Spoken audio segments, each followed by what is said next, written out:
afternoon, Rabun County. It's Roger Glenn with POS Realty again, and I'm delighted today to be here with the Rabun County Sheriff, Chad Nichols. Sheriff Nichols, thank you for taking time to talk to us today. Yes, sir. I'm excited for the opportunity.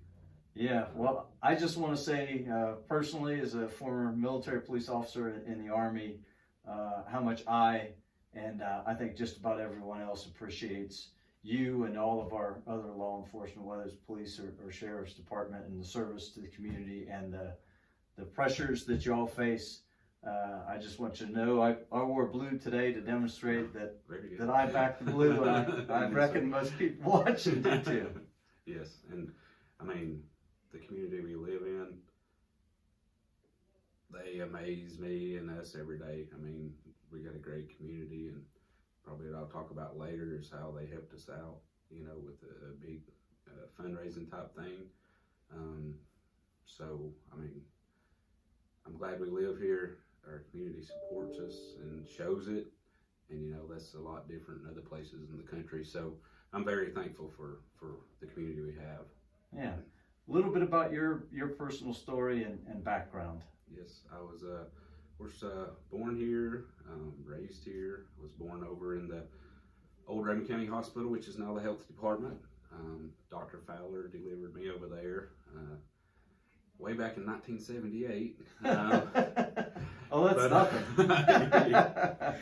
But I went to school here, graduated in 97, and started college, and then I was wanting to get some on-the-job training, so I kept pestering Sheriff Page at the time to let me come start working, and finally they give in, and I started working in the jail, and I started getting those, I think it was $450, $500 a week paychecks, or every 2 weeks, sorry. Yeah, right. And so, and you know, I thought I was living on high life then, so, but you know, once I got started, I guess the rest is history. I kind of, we did dispatching here at the time, so I kind of, you could bounce back and forth between the jailer or a dispatcher, so I did that for a couple of years, got sent to the police academy, then, you know, went on the road as a deputy, and then as a sergeant on the road for,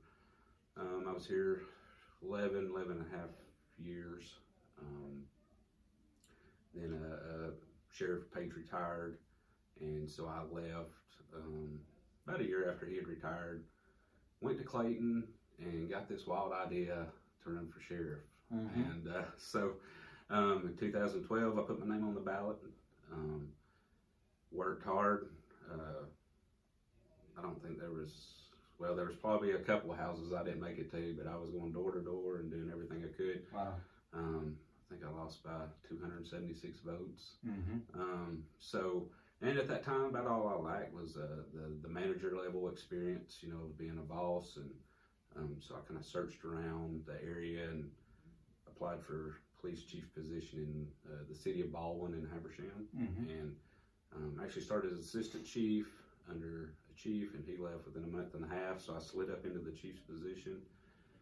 And then, you know, 2016 rolled around, and had some people approach me again about running, and it was on my mind, and so I give it a shot again, and won in the primary that time by about 500 votes, and then in the general, I think 5,500 or 6,000 votes. So took office January 1 of 17, and been here ever since, and hopefully I'll stay here as long as the citizens here like the product that we put out there, and yeah, you know, so I'm excited to serve as the sheriff, and I couldn't have a better job.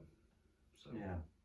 A lot of folks don't necessarily understand the mission of a sheriff's department versus, you know, most of the normal civilian law enforcement.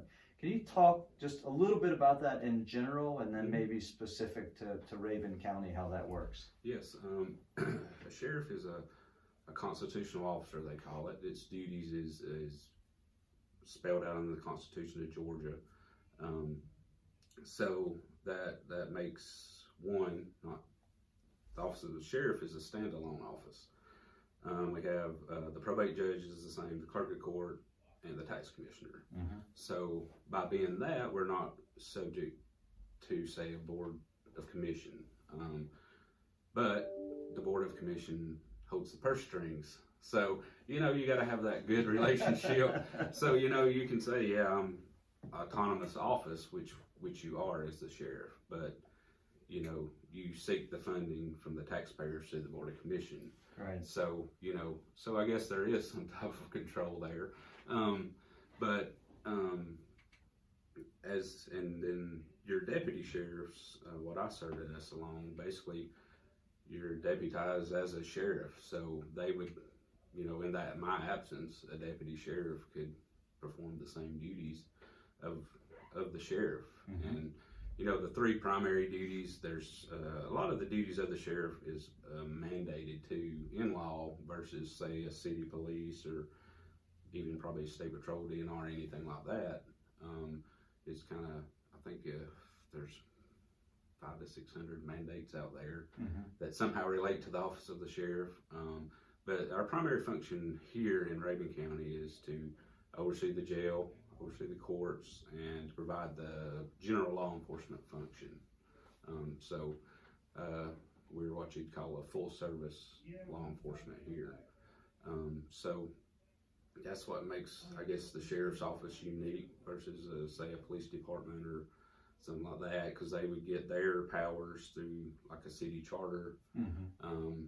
and then that chief would answer to that mayor, council, city manager, ever how it's laid out in the charter.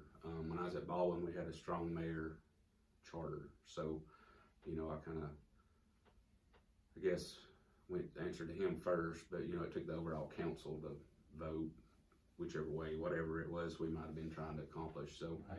yeah, so that's probably a lot of the bigger differences between, I guess, what you'd say a city police or even county police. There's some counties that have their own county police, so Right.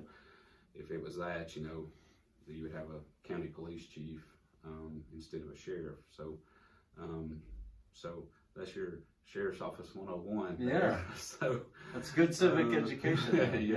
yes, and for a long time, even as a deputy, I didn't really realize the differences.